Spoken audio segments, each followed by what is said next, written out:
3, 2, 1.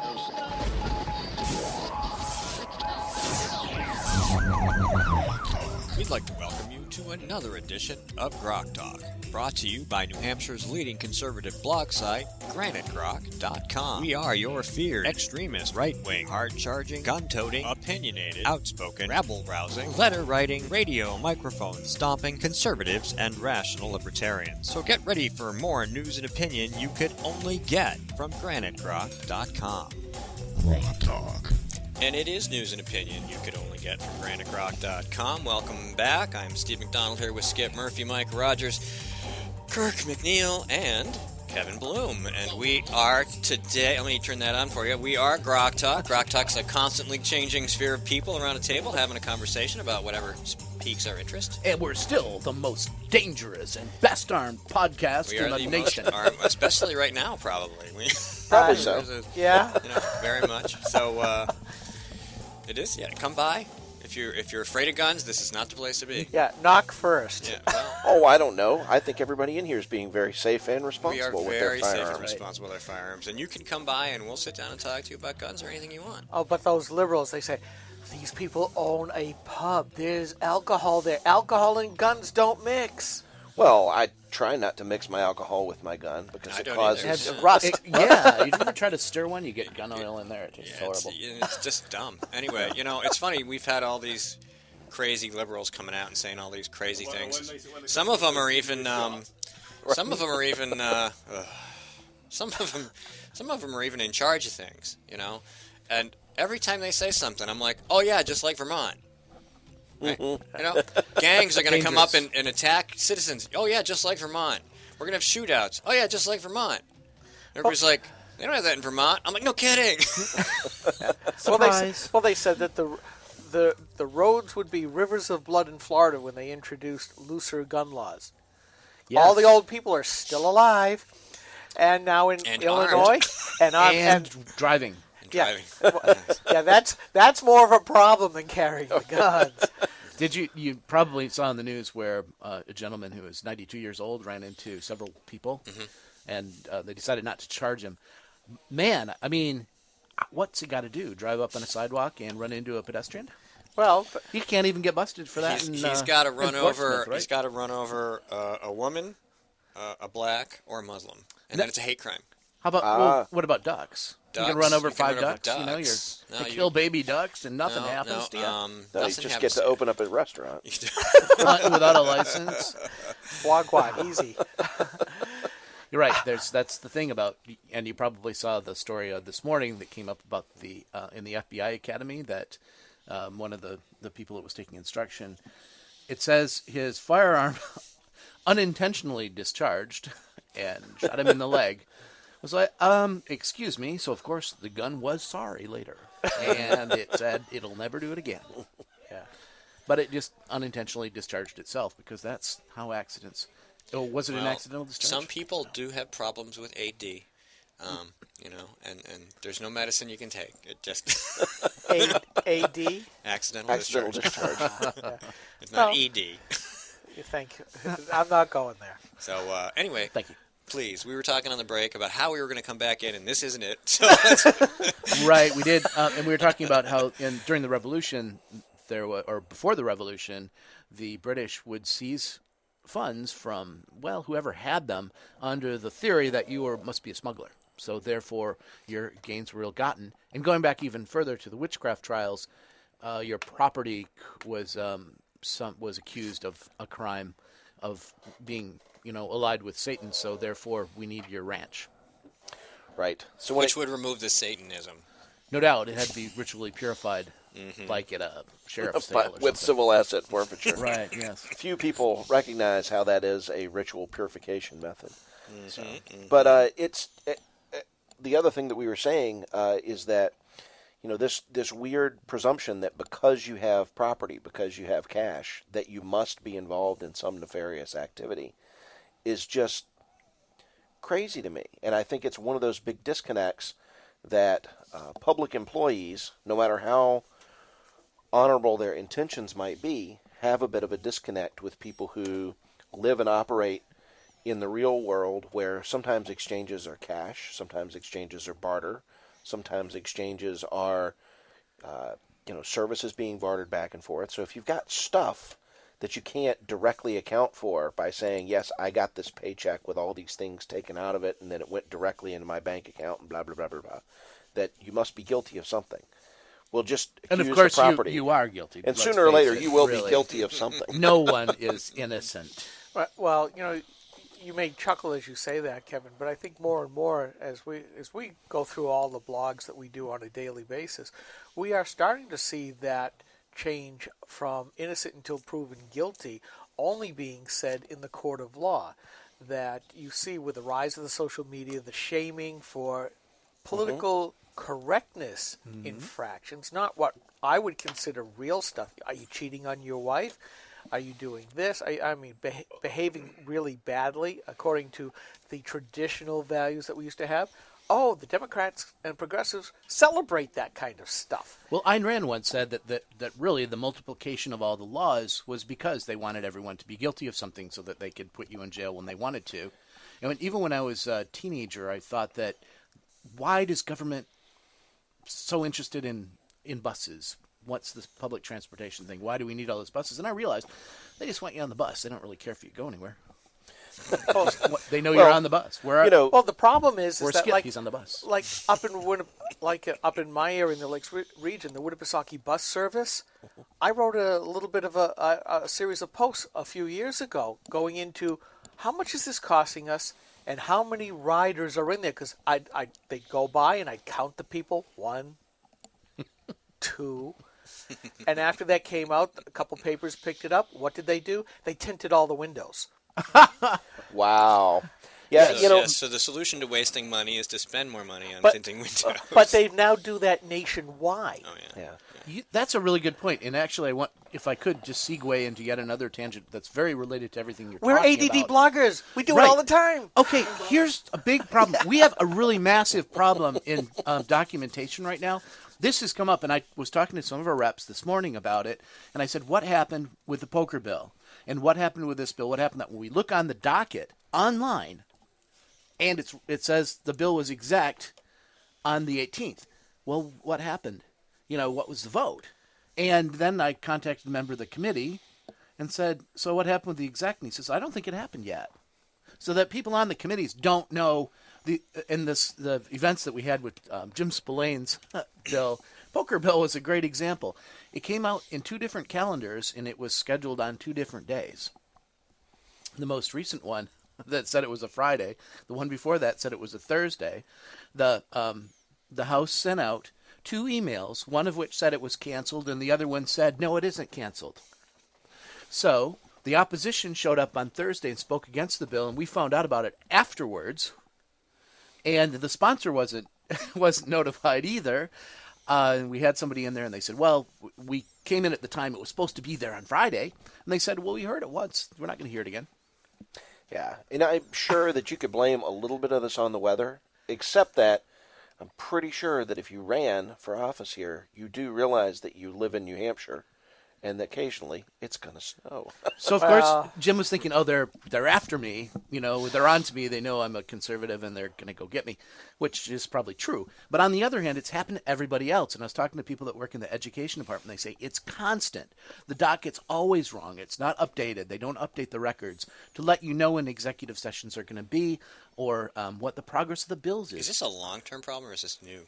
This is new. This is brand new. This is all under the reign of Jasper. Well, last session...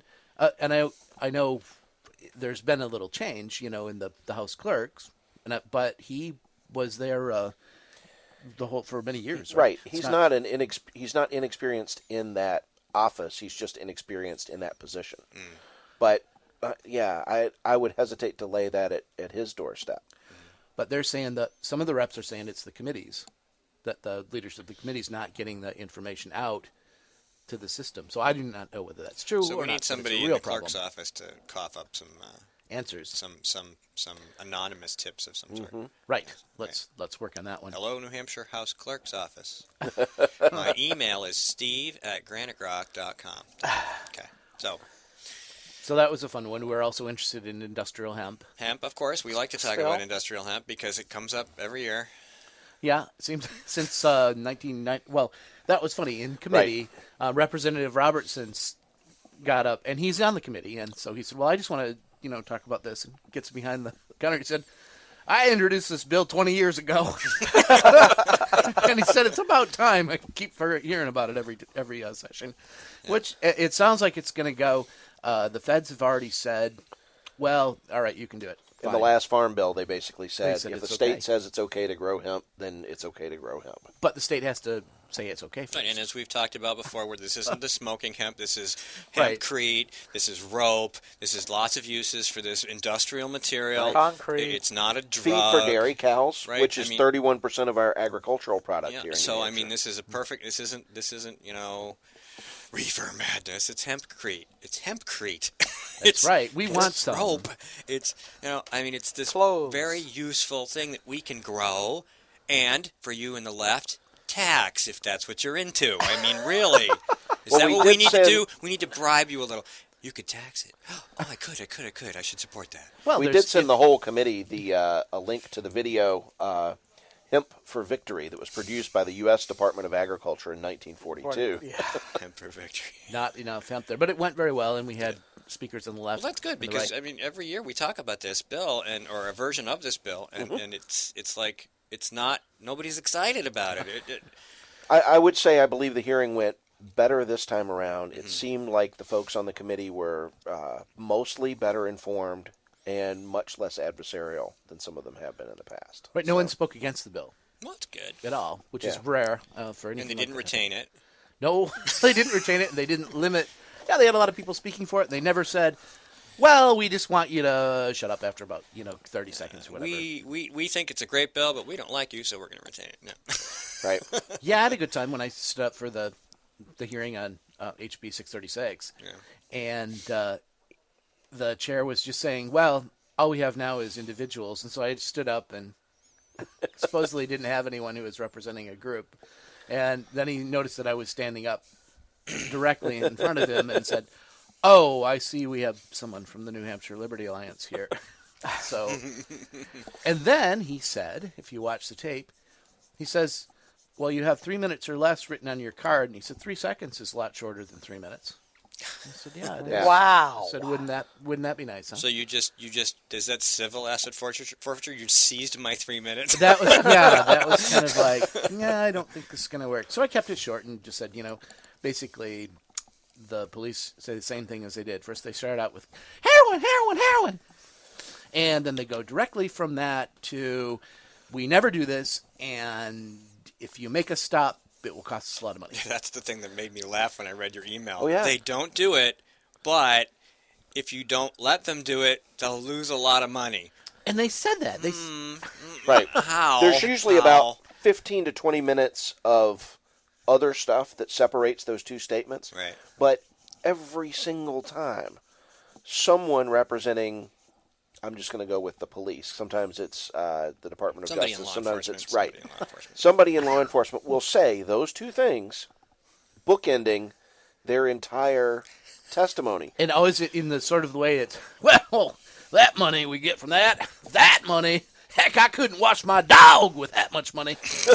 I wouldn't even stop and pick it up if I saw it on the pavement. We can't be bothered with these little tiny amounts of money, and that's all we ever see. But don't take it away.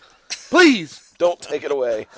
That's how we... Because it's our money now. So you thought it was your money, but now it isn't. Well, actually, that brings up the important point, is that are we getting to that tipping point, especially with progressives? Well, with progressives, they're well past the tipping point. Whose money is it? Really? Right. And we're seeing, have things changed since the Revolutionary War times? The Brits were saying, hey, you must have done something wrong. It's our money. We're the government. That brings up another bill, though, and I think this is a perfect segue, right? They do keep acting like it's their money. And I suppose they did print it at some point in time, so maybe that's where the argument comes from, which brings up the Bitcoin bill, which is a great little segue as far as alternative currencies and being able to pay your taxes, your fines, or your contractors in things like silver and gold and bitcoins. And the opposition is saying blood's going to run in the streets. They are. Really will. They're like, man, if you make it so that we can't track the money, then people will just start killing each other for the money. That makes a lot of sense. And since you can't track it, you won't even know if that's why they killed him. Oh, my goodness. Right. What could be worse than that? Oh, for us not to know where horrible. all the money is That's at horrible. any given time. We're going to take 60 seconds. We'll come back. This is the Coalition of New Hampshire Taxpayers. We're located at 8 North Main in Concord, New Hampshire. This is a repository for all things conservative and municipal. So if you have a problem in your town, your school, your budget committee, the right to know law, and now at the top of our list is voter fraud. You have a tip for us, some information for us, you want to join or help us out, cnht.org.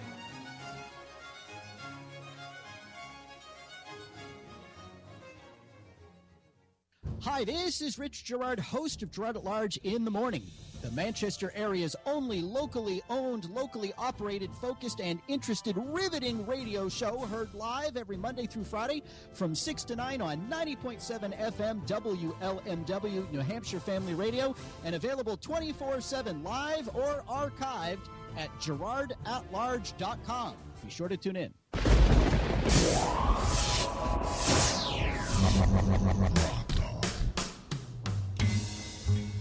Singing the asset forfeiture blues. Well, in the market basket parking lot. The police are doing the happy dance, the happy chair. Yeah, I got to change wait, the happy dance? chair dance. Yes. We got your money. Okay, so enough of that. But that's more fun. Yeah, well, poker's fun. Poker, you want to talk about Poker poker? is fun. Yes. It's true. And We that touched was- on it briefly.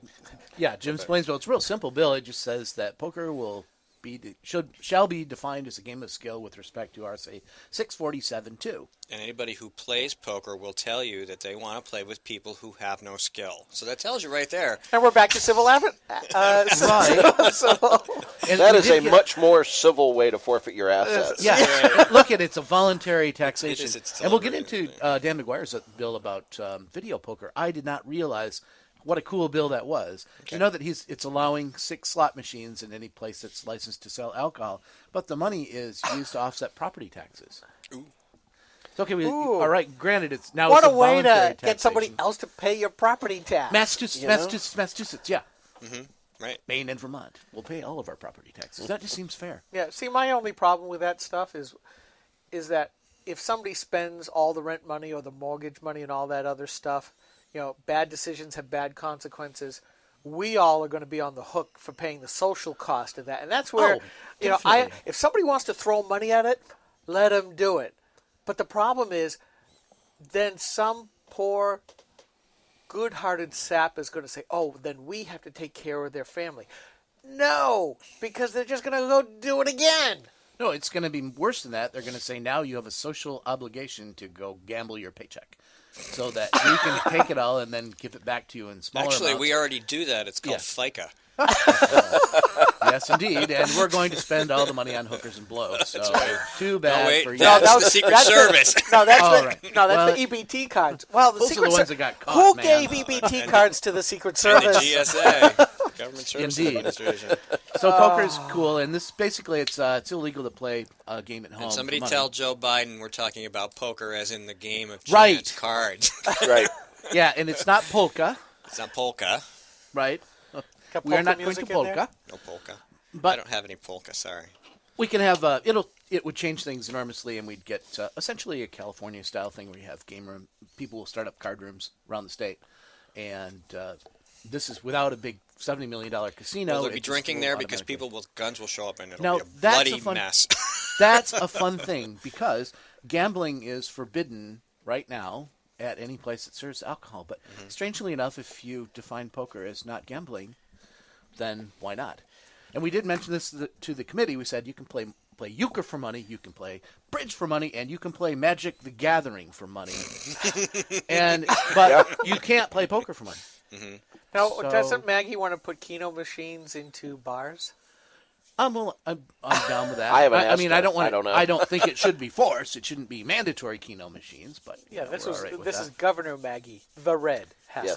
Yes. Well, she can. I'd let her She's put a keen Keno on machine in. Right. Yeah. Sure, I got no problem with that. Keno is definitely one of those games played by people who don't understand the odds. Yeah, It's kind don't of like do math. the New Hampshire lottery It's in an that idiot. respect. It's an idiot attraction. It's an income A tax tax on for people who who are bad at math. That's right. Yes.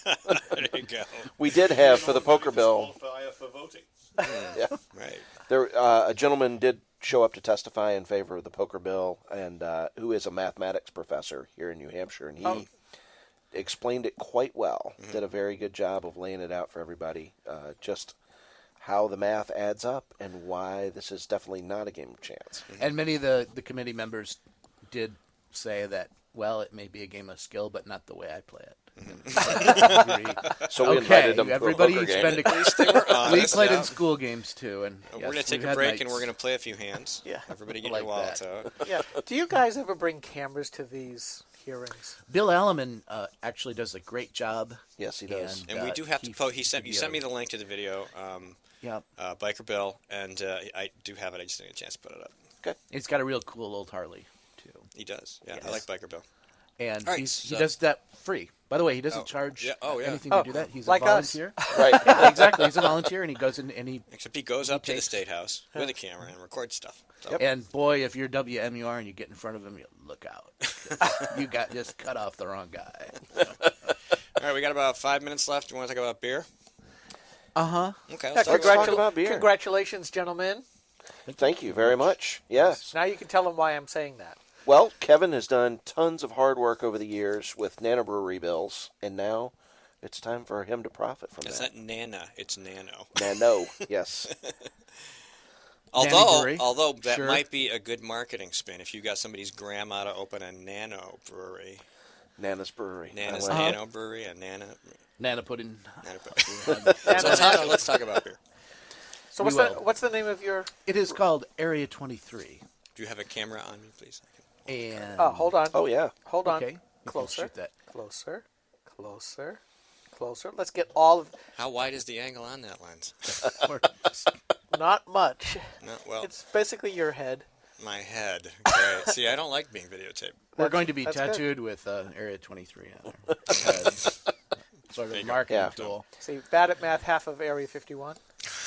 It was no. We explained that. We told them. They said, "How'd you come up with that number?" And we said, "Well, we added Area 51 to building 19 and a half, divided by pi, and rounded it up to the nearest whole prime number." And we're not good at math. It's either that or that's, Bravo! 2 points. yeah, it's either that or that's the number of Monty Python sketches we can do off the cuff. And then we started talking about the 23rd hexagram of the I Ching, which is very interesting, and we had to explain what the I Ching was. But it's kind of cool because the 23rd hexagram is basically it's Earth over mountain. Yes. And it indicates the I Ching was written for princes, and it's an advice book for princes, and it has hexagrams in there, either a solid line or a broken line.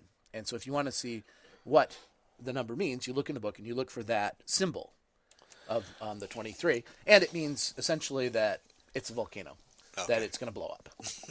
Right. So it has a good, nice connotation. And it says, in the I Ching, it says, and the worst sort of people, the existing order will be overthrown, and the worst sort of people are going to take over. Oh, that would be all of us. That's my interpretation of what it means. So I look at it as an optimistic kind of thing.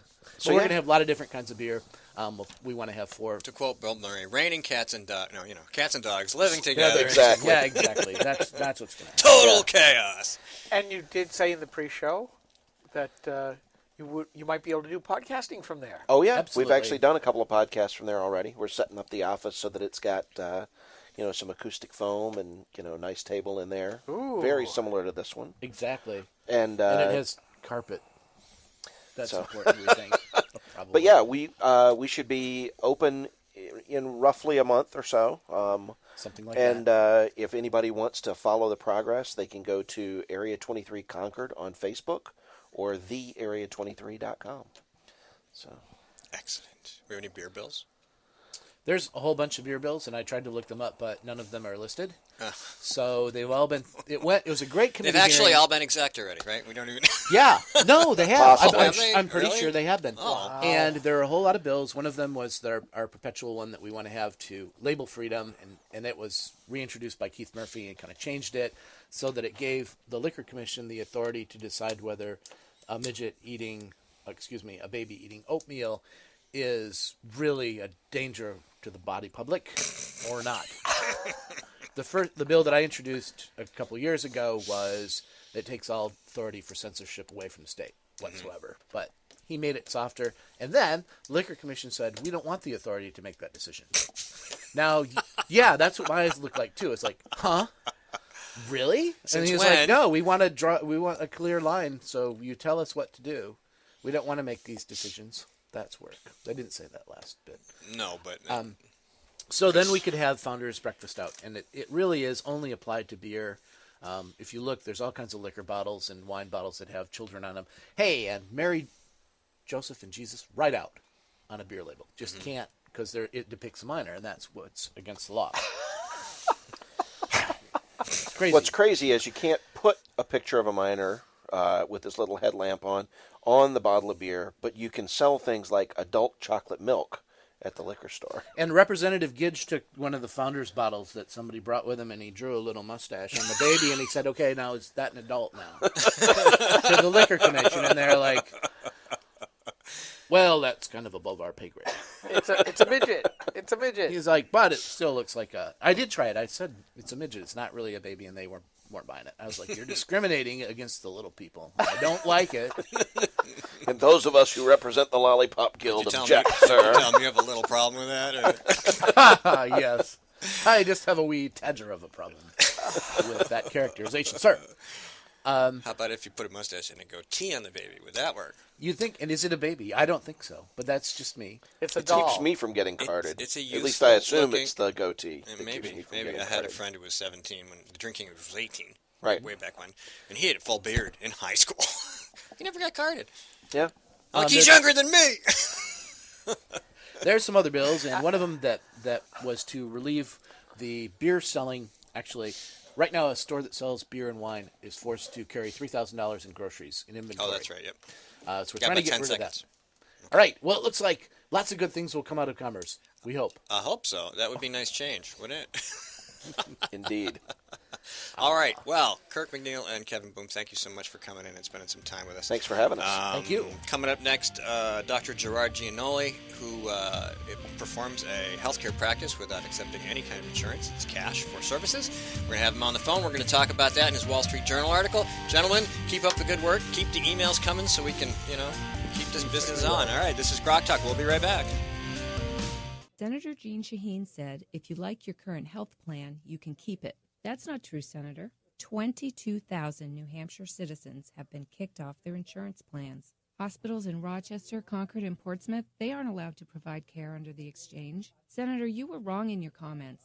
You should apologize for your misleading remarks. I'm calling Senator Shaheen at 750-3004 and telling her I want my doctor back. You should too. Paid for by saberpac.org, not authorized by any candidate or candidate committee. We are struggling. Rising healthcare costs are part of the problem. Senator Jeanne Shaheen helped create this mess we're in. As a state senator, her bill chased 21 insurers out of our state. It reduced our choices, raised prices for New Hampshire families, and when Jeanne Shaheen supported Obamacare, it limited access to 10 of our 26 hospitals, reducing our choices again. Tell Jeanne Shaheen she's made healthcare worse. Few things are as important as finding the right doctor. And under Obamacare, that's harder than ever. Over a third of our hospitals no longer available. Our doctors no longer covered. Fewer choices, longer drives. No state has been harder hit than us. And even after watching it impact New Hampshire, Congresswoman Ann Custer still supports it. Call Ann Custer. Tell her Obamacare isn't working for New Hampshire. This is a coalition of New Hampshire taxpayers. We're located at 8 North Main in Concord, New Hampshire. This is a repository for all things conservative and municipal. So if you have a problem in your town, your school, your budget committee, the right to know law, and now at the top of our list is voter fraud. You have a tip for us, some information for us, you want to join or help us out, cnht.org.